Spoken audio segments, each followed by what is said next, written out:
We've got Phil and Nathan here from Foundation Gym on the Terrace, and these guys are experts in how to use your body to keep it functioning optimally. So today our focus is all about people who have to be disc bound. How do we keep active and how do we activate those muscles when we have to be at our desks all day? So we already know that you have to keep your alignment right when you're at your desk, and we've been through that previously. But what we're really focusing on today is, why do you think it's important to actually keep movement during the workday? Well, posture and movement is hugely important for life expectancy. To increase your life expectancy, being mobile, we're designed to be mobile and move, is hugely important. That would be our first thing. So if we actually keep more active, we can actually live longer. Yeah, absolutely. Yeah. And how about health conditions and things like that? Do people who move more have any changes in health conditions? Yes, there's a lot of research out there that suggests that if you do move more, you're going to increase your life expectancy. And the magic number seems to be somewhere around 7,000 steps per day as a general base.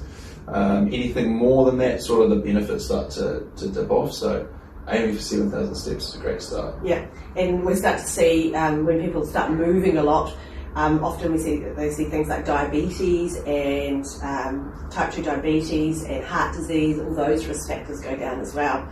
And so 7,000 steps a day, when people aren't getting 7,000 steps a day because we're not all living like hunter-gatherers anymore, a lot of us have to sit at a desk all day. What sort of issues are you guys seeing for people who don't move enough? Well, what we see quite often is when people don't move enough, obviously as Nate touched on, posture can get quite poor because we end up head poking forward, shoulders rounding, hips getting tight.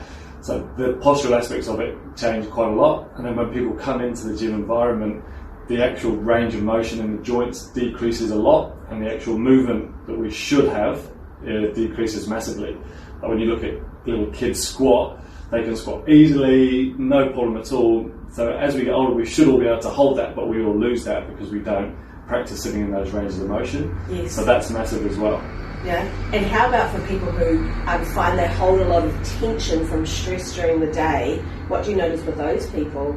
Well, the desk sets you up to make that worse, because often when we're at our desk, we're in these positions, and if work is stressful, we tend to go and resort to this position a lot more, which means we don't get enough oxygen in, we don't breathe properly, our sort of stress system is always in that fight or flight, which doesn't promote a healthy lifestyle. And that can lead to things like not being able to sleep well and not being able to switch off and everything like digestion, that. Yeah, and when you actually move, you use all those chemicals that are ready to fight or run away from something, and that often helps people function better too, doesn't it? Absolutely, yes.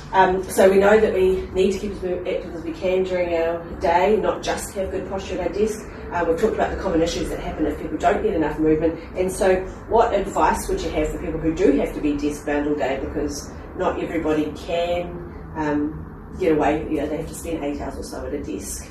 Yeah, that's pretty common these days. So minimum would be getting up every 15 minutes, do a loop of the office, walk up and down some stairs, anything like that where you can start activating muscles and actually start moving and just getting away from screens as well.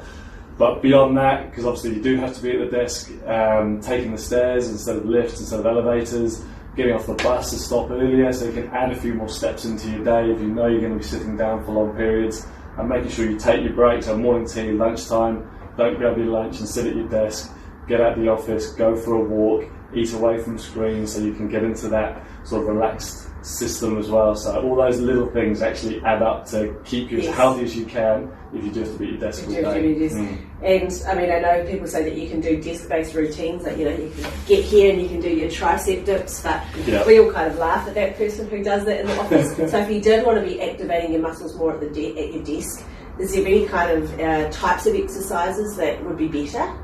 Yeah, we would recommend using like isometric training, which is contracting the muscles that we want to train and activate for a period of time.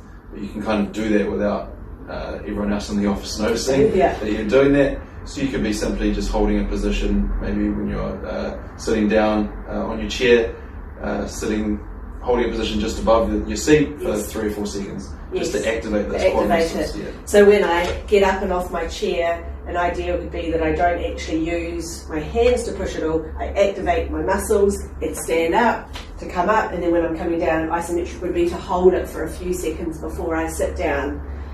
Fantastic. So on our next session, we're going to go through an actual little exercise routine that you could do in the office. Yep. Thank you. No problem.